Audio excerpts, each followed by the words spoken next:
Hey, how's it going? What's up, Powwow family? This is Patrick Mitzling and Eric Mentek here, doing our live webcast with Powwow Times. And this episode here is sponsored by the Bustle Dome workshop. So basically, what the workshop is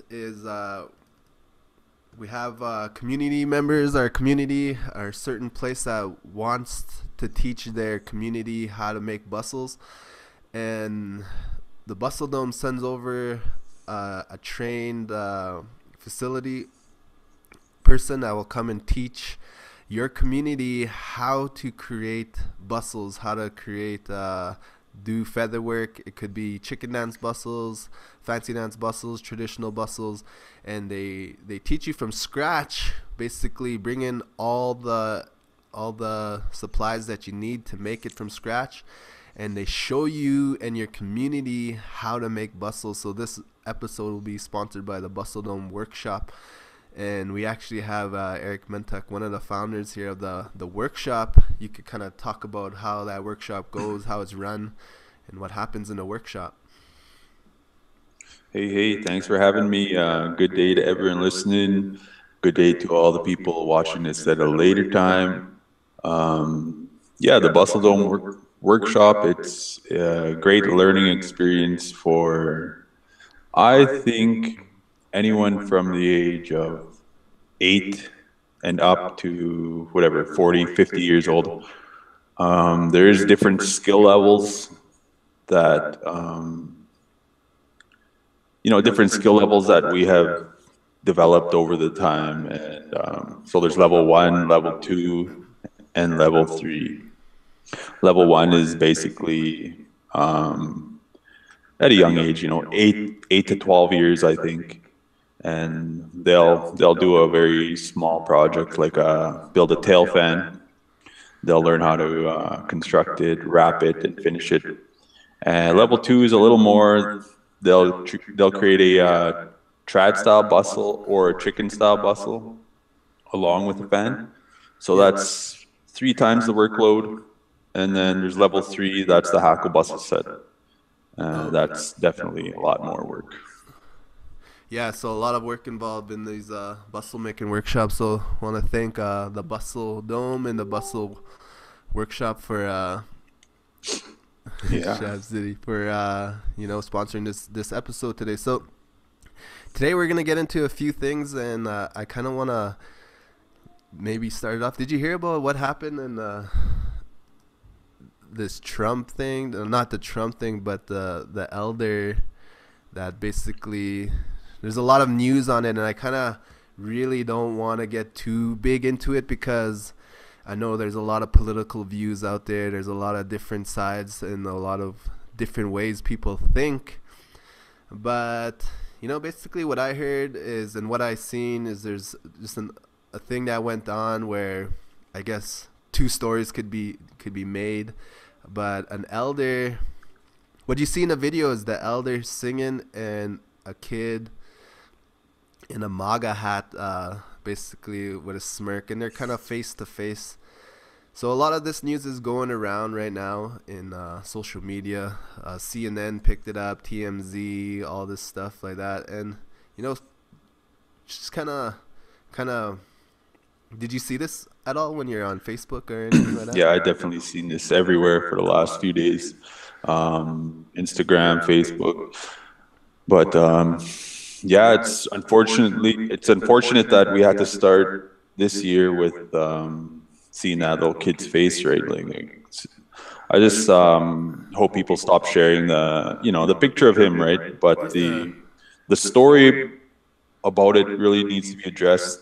That seems to be an ongoing fight between us Indigenous people and general public, meaning the Maga supporters or whatever, right? My personal stance on it is that's unfortunate. It had to happen, but we all have fights every day, right? Like with racism in sports, hunting, even within our own communities, it's just a different type of lateral violence, right? Yeah, for sure. And like with that, like the MAGA hat, there's like certain characteristics that people associate with that hat, and Oh, for sure. so that could be depending on who's looking at that hat. It could be right away. Maybe a person will look at that hat and automatically think whoever's wearing that is racist, and that's just an issue that's out there. Another way could be just they're a Trump supporter, and if you don't like Trump, you're not gonna like the hat, or you might have some negative association with that. But there's a reason why I didn't actually share this on our Powwow Times page. I know a lot of things was going on because I really like to keep our page itself kind of positive, where it's a good, safe place to go to. And I've made the mistake before of sharing some political things on there, and Yeah, man, definitely. yeah, so just kind of wanted to just bring it up, kind of see what, and if you guys are in the comments or anything, you can write down, what you thought about this. What are your thoughts about what went on? I know there's different stories to it. I know there was some other people in the background that were taunting the kids.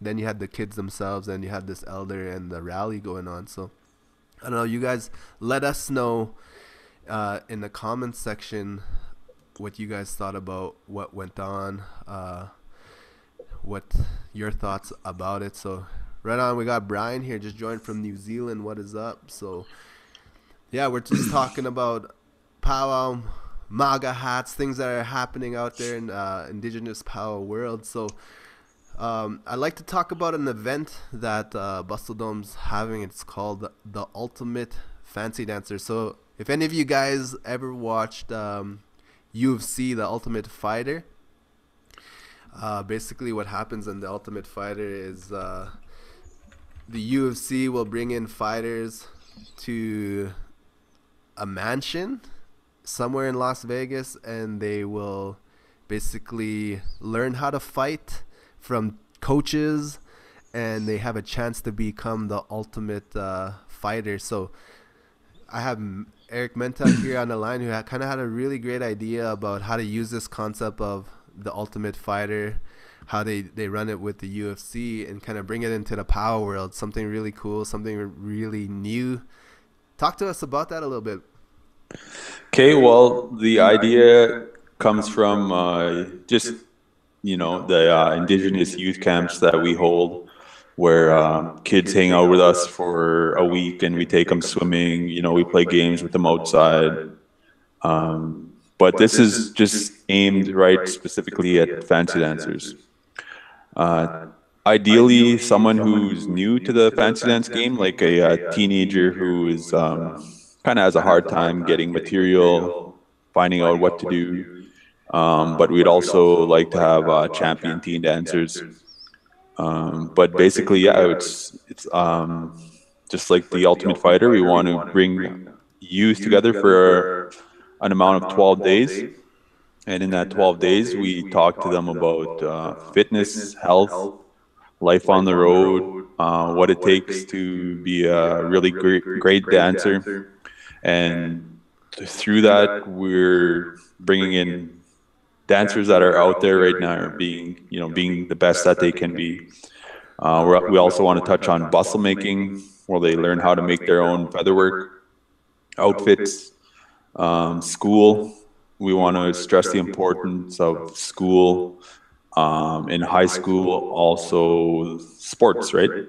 We wanted to tell kids, powwow is a great way to express yourself. It's a great way to build confidence, but school sports come first, right?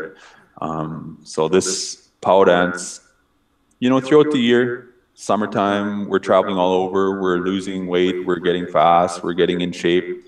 And then when it comes to September, all the students who dance, they're all in shape, they're playing volleyball, they're a higher level, right? So there's so many ways that this camp is good, right? So yeah, for sure, man. So basically what happens, what my understanding is, so you get a group of youth who are interested in powwow or interested in fancy dancing. They come over to this camp, and they're gonna learn a bunch of things about dancing, learn about how to make bustles, yeah.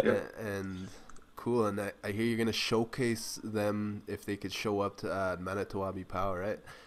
Yeah, that's leapfrogging a little bit of the whole process, but during the 12 days, we want to, I don't know, I think divide them up into teams, have them do individual challenges, team challenges, have them, dance contests, Ironman contest, bustle making contest, basically just letting them, be kids, right? And also guiding them, giving them all our experience, all our tips and tricks, and showcasing them at the end, either at a powwow through a special, or just having them out there dancing with us. One thing that always interests me is like a person's story, like how they got started dancing. Basically, I think everyone has a unique story of how they became a dancer or how they became a singer, man. And I want to highlight that on future episodes. We'll bring in some special guests and kind of get their story of how they became a dancer. But yeah, for sure, man. There's so many things you can do, right?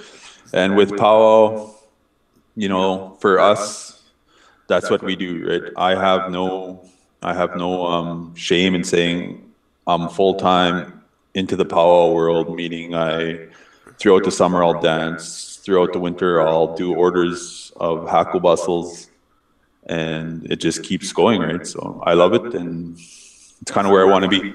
Yeah, so I'm interested in your story. And I don't think I ever really heard your story of how you became a fancy dancer. Started when I was about 7. My parents bought me an outfit, and that was made here in my community of Wayway's Capo. And when I started out, they had a really nice set of bustles, applique outfit. I didn't have no roach, no arm bustles, and no whips. And they just took me around to powwows, kind of forced me to dance. I didn't like it, but they just kept forcing me. And then probably about 4 or 5 years after that, I outgrew my outfit. Yeah. And just stopped dancing. And I started again. Yeah. Started again when I was done high school on my own. How many years off did you have from like when you stopped dancing to when you started up again?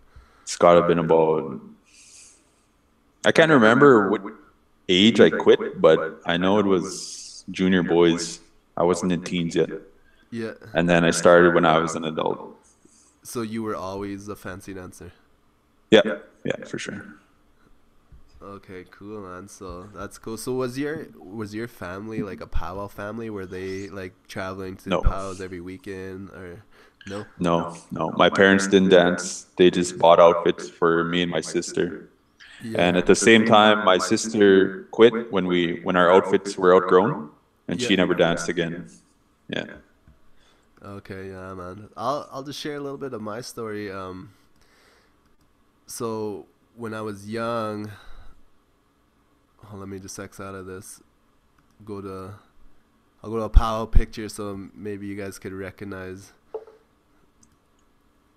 who I am dancing. Just any one of these, whatever, doesn't matter. But so when I was young, my mom had me at a young age. She had me when she was 16 years old, and kind of my dad wasn't in my life, kind of disappeared. It's not a sad story for me. Things happen like that, and I think it's kind of common story in the indigenous world where we grow up with our relatives instead of our main family. So I was raised by aunties and uncles because my mom and my dad couldn't take care of me. So I stayed with my first auntie and uncle, and they weren't too cultural. They weren't too into powwows and things like that. But I learned a lot from them. But my second family I moved into was really cultural, and I moved in with them when I was 8 years old. And I remember they said, "Hey, do you want to go to a powwow?" And I was like, "A powwow? What is that?" Yeah. It's like, all right, let's go. And so I went to a powwow, And to me it was like a fair. There's like a trade show or a fair. You know, there's a lot of people running around, a lot of kids my age playing soccer in the background, having fun, and I just thought it was a cool little gathering. I didn't know too much of what was going on. And then I remember all the crowd that was walking around the powwow started gathering around the powwow arbor, and they started an audience was growing, and I was like, okay, what's going on? You know, what is why are all these people going to watch? So I went running, and I was a little skinny kid, so I was able to maneuver past all the crowd, and I kind of snuck my way into the front, and they were having a men's fancy special, and I remember that was the first time I've ever seen men's fancy, and I was in awe. I was like, holy man, what is this? And I remember there was a dancer, his name was Felix the Cat. You know, he dances still, but he was doing all these cool moves and stuff like that, and all these other fancy dancers, and I was just like, holy man, this is something. I felt an instant connection with it, like I knew I had to do this dance. So anyway, I come home, and the thought of that energy, the thought of the fancy dancers stuck with me. So I would practice at home with my socks, and I would my socks are basically my whips, and I would dance, and I'd practice. It wasn't until years later though. So I first seen fancy when I was 8 years old. So 5 years later, when I turned 13, my Uncle Roy takes me for a walk. On my 13th birthday, it was Thunderchild Powwow. Takes me to this person. We open up the trunk of his vehicle, and there's my first outfit, a purple and white outfit. And dope. I believe it was Sim Thunderchild who did all the feather work and got all my work in order. And then nice. 13 years old, I started dancing and never stopped after that. So kind of cool, you know, powwow could take you places, take you everywhere. I just got a call from Steve Wood, the lead singer, or the lead guy of Northern Cree, and we got a gig in New Orleans Jazz Festival in dope April, May. So we'll be going to go sing and perform at the Jazz Festival in New Orleans. So that's what's cool, is like how powwow could take you so far. You know, you're just this little res kid from Makwasagagan First Nation, you know, population under 1,500, and now you're traveling all over the world doing cool stuff. So yeah, man, for sure. Kind of cool the powwow world could take you that far. So now with your passion with fancy dancing and powwow, you're trying to give back. Basically what I see, you're trying to give back, you're trying to share with the knowledge with the youth, knowledge with the kids, which is something that's really cool out there. Yeah, man, for sure. That's what I want to do. There's different reasons why. There's also the one reason, okay, we don't know who's going to be a great feather worker or a fancy dancer. Maybe there's someone in northern Saskatchewan, northern Ontario, northern Quebec. Maybe there is, we'll never know, right? But as soon as we start having more and more bustle workshops, it's just going to keep spreading, right? That's what happened in Nova Scotia. We went there, there was only not even no fancy dance. And then now there's about like seven or eight of them, right?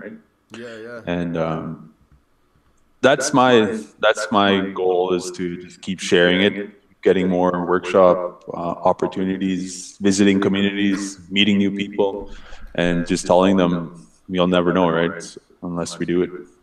What is the experience of someone that goes to one of the workshops? Like, what do they go through? First of all, most of them, they say it's not what they think. Meaning, they don't know how much work goes into a hackle bustle set, right? Yeah. So that's why we added the level 1 and level 2 skill brackets.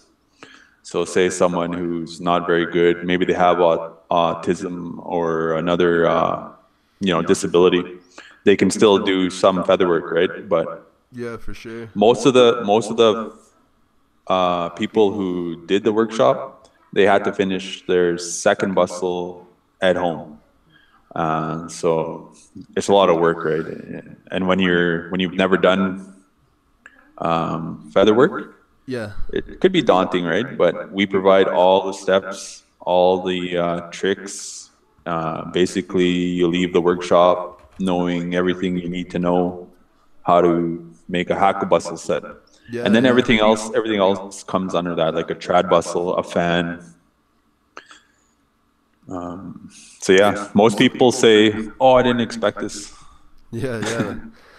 So so basically they come in. If you guys are just tuning in right now, we're talking about the Bustle workshop that Bustle Dome kind of puts on for different communities, teaching people how to make how to do featherwork basically from scratch. And usually, are they making it for themselves, or do you find that they're usually making it for a family member, their child that wants to dance? What do you? Yeah, one workshop, it was all ladies and one man. Yeah. So the ladies, they were all making for their sons, and the man was making for himself. And another workshop, we had all teenagers, and they were all making bustles for themselves, and they all ended up dancing that year. Oh, nice. So it's depends on the community Yeah. and kind of the educator, the director. They gotta know what's up too, right? They can't just say, "Oh, we're gonna hire you. You come in and you teach these people this," right?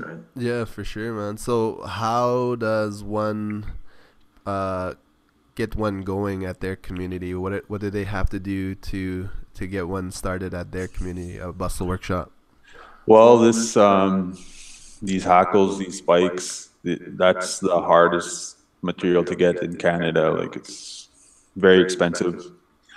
So, say if someone ordered a workshop today, okay, so it would be probably a month before all the material was accumulated. We don't stock this material. It's ordered in. They choose their colors. They choose exactly what they want made. Say if they want five level one, three level twos, and maybe two level threes, right? Yeah. It's just tailored to whatever the director or education person wants. Okay, so they just contact you on your Bustle Dome page, and you can get the conversation going. Yeah, even Power Times, Sweet. just message them and we'll devise a quote, get some money numbers going and orders going. Yeah, man, sounds good. So you know what? A lot of things coming up. Um, One thing I wanted to share is what we got going on is a lot of people out there want to learn featherwork. So there's not, and it's expensive sometimes for a person who wants to dance fancy to order bustles. You know, sometimes it could be north of $1,000 to Oh, go easily. to have a bustle. So one program that we have in the works right now is it's gonna be a free workshop that you can sign up with your email, and you could follow along with videos basically, and we'll show you from scratch how to make a bustle set.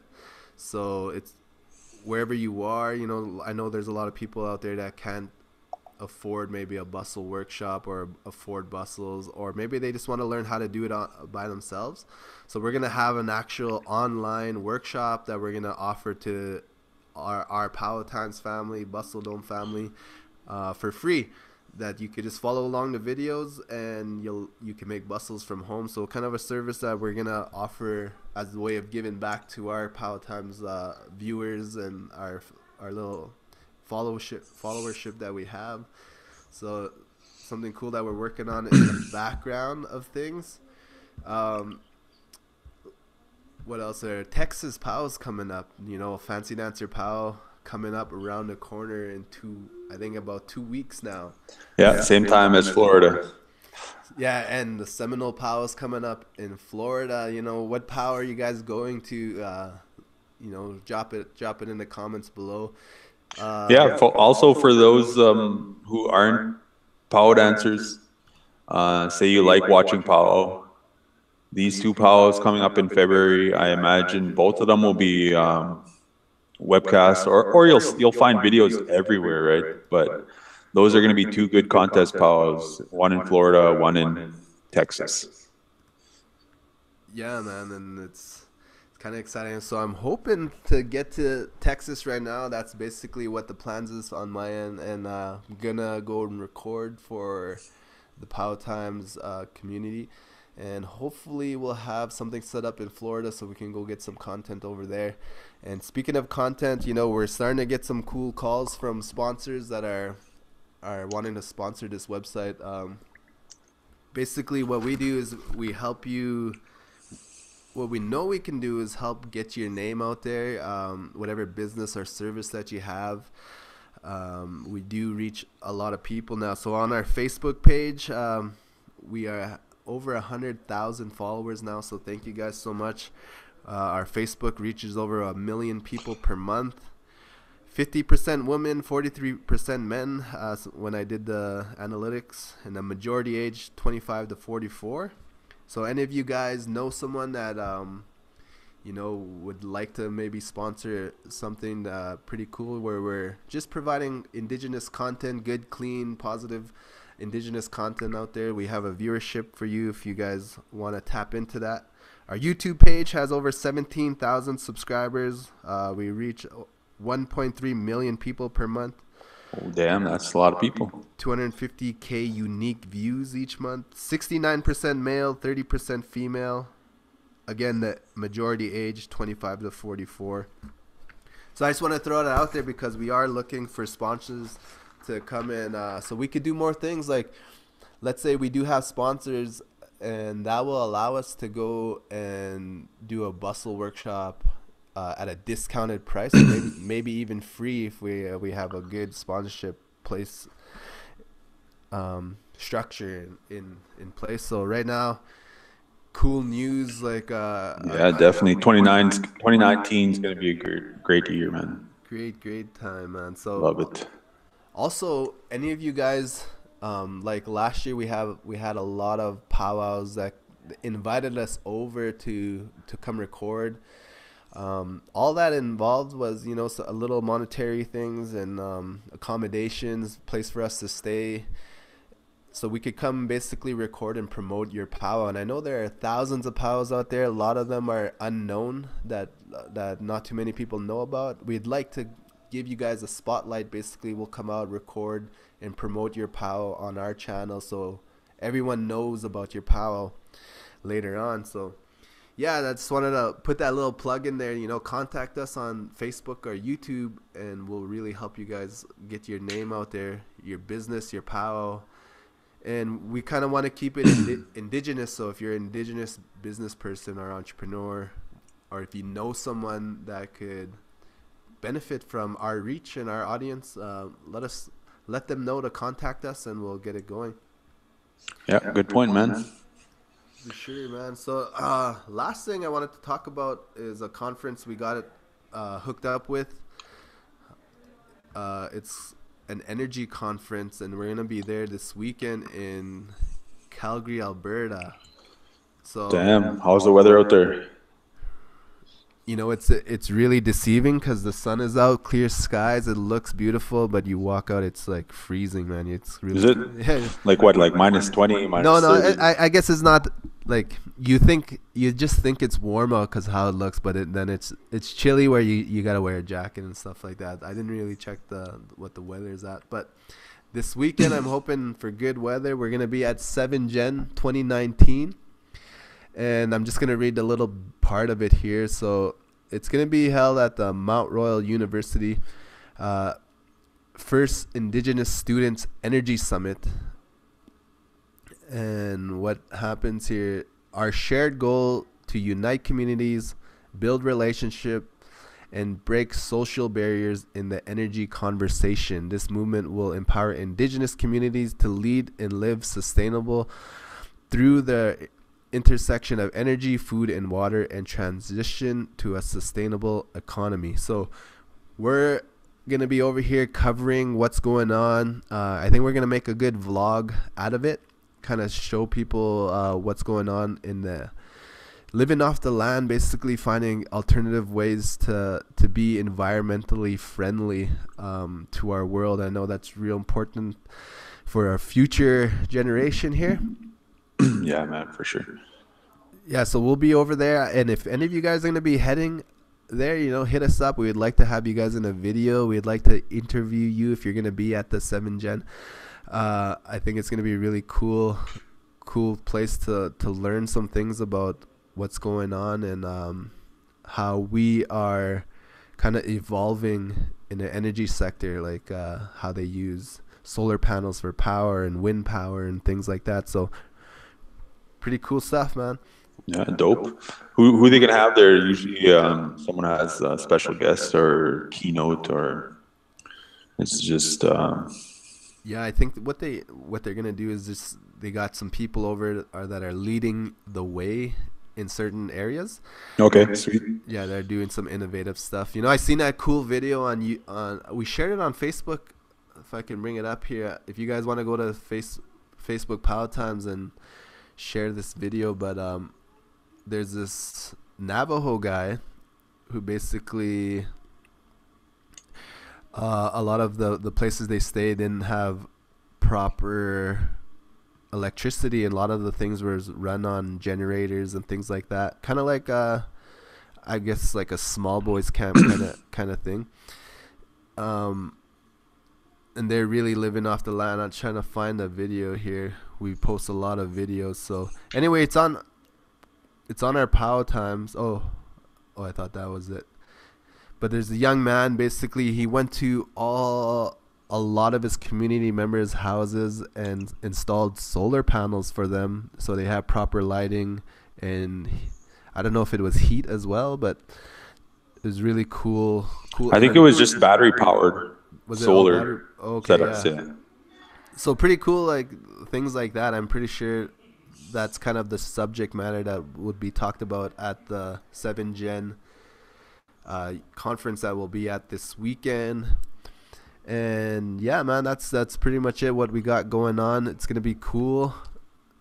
Anything on your end? Any powwow news that you've heard? Any powwow rumors? Things like that. For myself, not really, man. Yeah, just the news that was happening this week. Yeah, I'm just busy doing orders, right? So if I'm not doing orders, I'm doing dad stuff. And if I'm not doing dad stuff, I'm at the gym. We're gonna have to talk about that later. How like a powwow person kind of manages their life doing all these different things, because we're traveling, we're raising families, we're going to powwows, all this stuff like that, man. Yeah, for sure. Cool, man. So yeah, that's basically our show for today. We wanted to talk about what went on in the news, talk about the Bustle workshops that we have available for everyone, and talk about this energy thing as well. So if any topics you guys have for suggestions in the future, of any people you think we should bring on and get their story about dancing and singing, give us some ideas. Link it in the comment below. But yeah, all our links to the Bustle Dome pages will be below this video. A link to our Facebook page will be on this video. And if you haven't already, subscribe to our channel, follow our page on Facebook, and thank you so much for watching today. Thanks, guys.